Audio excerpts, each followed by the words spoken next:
Hi hello welcome to my Neethu's ചാനലിലെ ഒരു വ്ളോഗിലേക്ക് സ്വാഗതം. ഞങ്ങൾ രണ്ടും കൂടെ കാറിൽ പോകുന്നതാണെന്ന് വിചാരിക്കും ഞങ്ങൾ ടൂറും എല്ലാം പോകണം. നല്ല കേട്ടോ, ഞങ്ങൾ ഈ പോകുന്ന പോക്ക് കണ്ടാൽ നിങ്ങൾ തന്നെ വിചാരിക്കേ അതിന് ഇത്രയൊക്കെ ആഡംബരം വേണോ.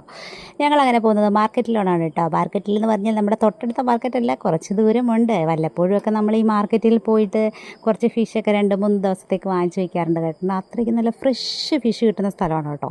നമ്മുടെ വീട്ടിലൊക്കെ ഫിഷ് സൈഡിൽ അവിടെ കടകളിലൊക്കെ കിട്ടും, പക്ഷേ എന്നാൽ ഇത്രത്തോളം ഫ്രഷായിട്ട് നമുക്ക് കിട്ടൂല കേട്ടോ. അപ്പോൾ ഈ നെത്തോലി കണ്ടപ്പോൾ എൻ്റെ കണ്ണെന്തോ അങ്ങോട്ടൊന്ന് മാഞ്ഞു പോയിട്ടുണ്ട്. കാരണം എനിക്ക് നെത്തോലി എന്ന് പറഞ്ഞാൽ എൻ്റെ മോന് ഭയങ്കര ഇഷ്ടമാണ് കേട്ടോ. അപ്പോൾ അവന് വേണ്ടിയിട്ട് മനസ്സിൽ കരുതിയിട്ട് ഞാൻ ആ നെത്തോലി അത് 2 പ്രാവശ്യമായിട്ട് ഇങ്ങ് വാങ്ങിച്ചു കേട്ടോ. അത് കഴിഞ്ഞ് നോക്കിയപ്പോൾ നാണ്ടിരിക്കുന്ന എൻ്റെ അത്രയുള്ള ഒരു ചൂരമീൻ, എൻ്റെ പൊന്നേ, ഈ ചൂരമീനൊന്നും എൻ്റെ വീട്ടിൽ ആരും കഴിക്കില്ല. പിന്നെ നോക്കിയപ്പോൾ കാണാൻ ചുമന്ന കിളിമീൻ ഇരിക്കുന്നു കേട്ടോ. കിളിമീൻ, ചോപ്പൻ, പൊന്നാരൻ എന്നൊക്കെ ഇങ്ങനെ പറയുന്നതിന് ഞാൻ പറയുന്നുണ്ട്. പല നാട്ടിലും പല പേരൊക്കെ ആയിരിക്കാം, പക്ഷേ എൻ്റെ നാട്ടിൽ ഇതിന് പൊന്നാര എന്നാണ് വിളിക്കണേ.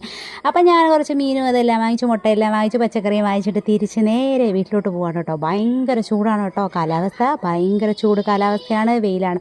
പോകുന്ന വഴിക്കൊക്കെ എൻ്റെ പൊന്നു മക്കളെ കുറേ കൊന്നപ്പൂക്കളൊക്കെ ഇങ്ങനെ പിടിച്ച് നിൽക്കുന്നു. കുറേ മുരിങ്ങ മരത്തിൽ മുരിങ്ങകൾ നിൽക്കുന്നു, മാവിൽ മാങ്ങ നിൽക്കുന്നു. ഇതെല്ലാം കണ്ട് ആസ്വദിച്ചാണ് പോണത് കേട്ടോ. കണ്ടോ നിങ്ങൾ ഈ കൊന്നപ്പൂവൊക്കെ? ഈ കൊന്നപ്പൂ കാണുമ്പോൾ നമ്മുടെ വിഷുവിനെ കുറിച്ച് ഓർമ്മ വരും. അപ്പം ഞാൻ കുറച്ച് മുട്ട വാങ്ങിച്ചു കേട്ടോ. അവിടെ ആണെങ്കിൽ നമുക്ക് നല്ല നാടൻ മുട്ടയൊക്കെ കിട്ടും. നാടനാണോ നാടനല്ലേ തേയിലവെള്ളത്തിൽ മുക്കിയതാണെന്നൊക്കെ ദൈവത്തിനറിയാം. അപ്പം എൻ്റെ മോന് ചുമയുണ്ട്, ഞാൻ കുറച്ച് കാടമുട്ട വാങ്ങിച്ചിട്ടുണ്ട്. ഈ കാടമുട്ട പുഴുങ്ങി കുഞ്ഞുങ്ങൾക്ക് കൊടുത്താൽ ചുമയ്ക്കൊരു ആശ്വാസം കിട്ടുമെന്ന് കേട്ടിട്ടുണ്ട്. ആ പഴങ്കഥ അനുസരിച്ചാണ് ഞാൻ കുറച്ച് കാടമുട്ടയൊക്കെ വാങ്ങിച്ചത്. പിന്നെ കുറച്ച് മുരിങ്ങയ്ക്ക കേട്ടോ. മുരിങ്ങയ്ക്ക കണ്ടില്ലേ? ഈ മുരിങ്ങയ്ക്കൊക്കെ ഹെൽത്തിന് അടിപൊളിയാണ് കേട്ടോ. അപ്പോൾ ഈ മുരിങ്ങയ്ക്ക ഒരു 1/2 കിലോ ആണ്. നമുക്കൊരു മാസത്തേക്ക് വേണമെങ്കിൽ ഈ മുരിങ്ങ എടുക്കാം. കാരണം ഇവിടെ പിള്ളേർക്കൊക്കെ പച്ചക്കറി ഭയങ്കര അലർജിയാണ് കേട്ടോ. അപ്പോൾ ഈ ക്യാരറ്റും തക്കാളി സവാള ഈ പച്ചക്കറി എല്ലാം കൂടെ സത്യം മക്കളെ 100 രൂപയായുള്ളൂ. ഈ 100 രൂപയ്ക്കൊക്കെ പച്ചക്കറി ഇത്രയും കിട്ടണമെന്നുണ്ടെങ്കിൽ നമ്മൾ ആ മാർക്കറ്റിൽ തന്നെ പോകണം കേട്ടോ. ഇതൊന്നും നമ്മുടെ വീട്ടിൽ കിട്ടൂല, നാട്ടിലും കിട്ടൂല കേട്ടോ. അപ്പോൾ ഫിഷ് നിങ്ങൾക്ക് കാണേണ്ടത്, ഈ ഫിഷ് ഒന്ന് നോക്കിക്കേ. ഇതാണ് അയല മീൻ. അത് ഇരിക്കുന്നുണ്ടെന്നല്ല വടി പോലെ, പക്ഷേ ഇതിനകത്ത് ഒരെണ്ണത്തിനൊരു ചെറിയ ക്ഷീണമുണ്ട് കേട്ടോ. ഈ ക്ഷീണം ഞാൻ പിന്നീട് മനസ്സിലാക്കിയതാണ് എൻ്റെ മക്കളെ. പക്ഷേ ഞാൻ ഈ അയല മീനൊന്നും കഴിക്കില്ല കേട്ടോ. അപ്പം നെത്തോലി നിങ്ങൾ തട്ടിയിട്ടൊക്കെ ഉണ്ടാവും. നെത്തോലി അങ്ങോട്ട് ചാറ പറ വീണപ്പോൾ തന്നെ നിങ്ങൾക്ക് മനസ്സിലായില്ലേ? ഓരോ ലോഡ് നെത്തോലി ഉണ്ട്. എന്തോ ഒരു ഫ്രഷാണല്ലേ, നല്ല പച്ച നെത്തോലി, നല്ല പിടയ്ക്കുന്ന നെത്തോലി. അപ്പോൾ എൻ്റെ മോൻ ഈ കൊഞ്ച് ഭയങ്കര ഇഷ്ടമാണ് കേട്ടോ. ഇതിൻ്റെ റോസ്റ്റൊക്കെ ഉണ്ടാക്കി കൊടുക്കാൻ അവനങ്ങ് ആസ്വദിച്ച് കഴിച്ചോളും. 1 ലോഡ് മീനുണ്ട് മക്കളെ, 1 ലോഡ് മീൻ. 1 ലോഡ് മീനും കൂടെ ഞാൻ കട്ട് ചെയ്തെടുക്കുമ്പോഴത്തേക്ക് ഒരു 4-5 മണിക്കൂർ എടുക്കും കേട്ടോ. ഈ മണിക്കൂറൊക്കെ ഞാൻ വെയിറ്റ് ചെയ്തങ്ങ് ഇരിക്കും. കാരണം എന്ന് പറഞ്ഞാൽ എന്താ ഈ കൊഞ്ചിൻ്റെയൊക്കെ വലിപ്പം കണ്ടാ, ഇതൊക്കെ കണ്ടാൽ ആരും വാങ്ങിക്കാതിരിക്കും. വില 200 രൂപയാണ് കേട്ടോ. 200 രൂപയ്ക്ക് ഒരു 10-20 കൊഞ്ചുണ്ടാകും. എന്നാലും വേണ്ടിയില്ല, നല്ല ഫ്രഷ് സാധനമാണ്. മത്തിയൊക്കെ കണ്ടാൽ നല്ല പിടയ്ക്കുന്ന മത്തി. ഞാൻ മീൻ കച്ചവടം തുടങ്ങിയൊന്നും നിങ്ങൾ ആരും വിചാരിക്കരുത്.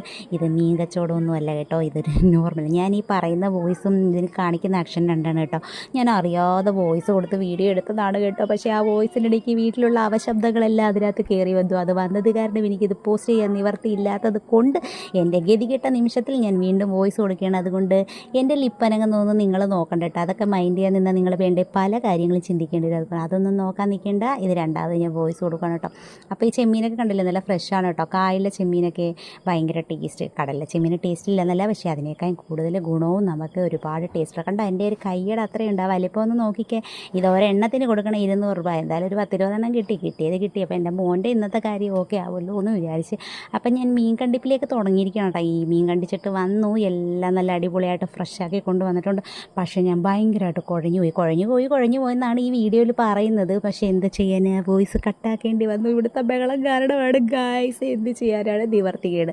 അപ്പം ഫിഷെല്ലാം ഞാൻ കട്ട് ചെയ്ത് വെച്ചിട്ടുണ്ട് കേട്ടോ. കണ്ടോ എന്ത് ഭംഗിയായിട്ട് പച്ച മീൻ ഇരിക്കണുണ്ടോ. അപ്പോൾ എനിക്കൊരു 2 ദിവസത്തേക്ക് ഇനി മീനൊന്നും വാങ്ങിക്കാൻ പോവോ അല്ലെങ്കിൽ മീൻ കട്ട് ചെയ്യുന്ന ജോലിയൊന്നും കാണത്തില്ല.